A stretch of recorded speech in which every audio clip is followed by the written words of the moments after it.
Today I want to speak about vibrato. My other videos deal with a lot of basic exercises, but this video I want to speak about vibrato from the end result, so what we want to achieve.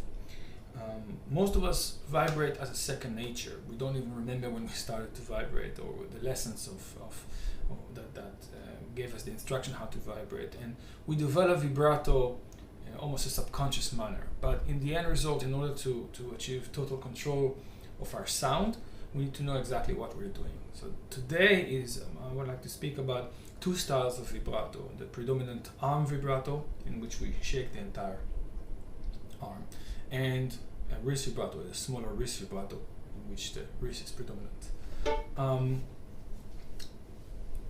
Most of us are using one or the other, but each vibrato style has limitations.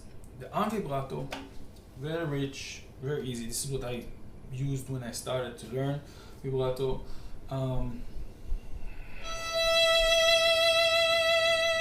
As you see, the whole arm is shaking. But the problem is in this vibrato is that first of all, if we lock the wrist completely the entire time, we end up getting quite a fat vibrato. Sometimes it's not the best sound that we want to, if we want to play a bit lighter. But even more important that is that the whole movement comes from big muscles, from those two muscles here. So if we just take our hand without the violin, we just shake very, very vigorously. After 2 or 3 seconds, the whole area contracts.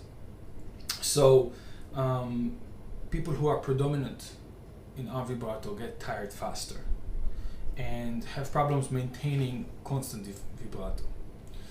The wrist vibrato is much easier to maintain. It's much smaller movement.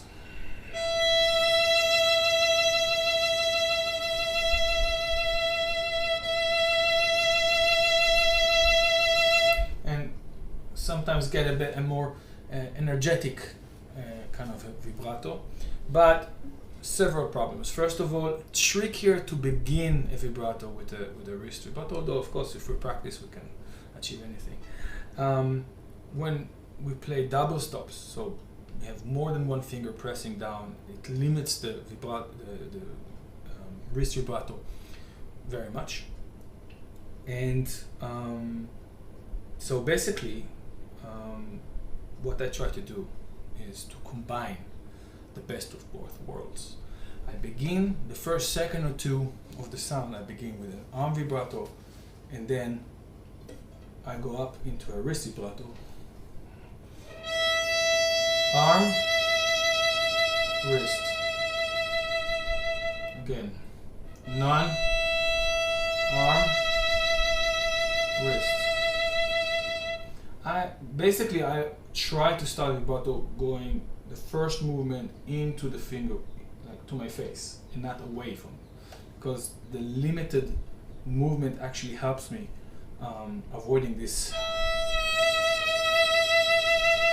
if I go backwards. So for me, going forward, arm,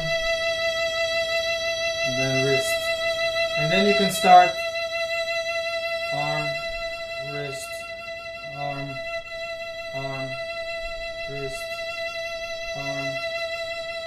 You'll be able to flow from one to another, and a little bit like we can speak in another video about spiccato, the same elements of either you're predominant with your wrist or predominant with your arm. If you combine the best of both worlds, you get rich sound with minimum effort, which is what you want.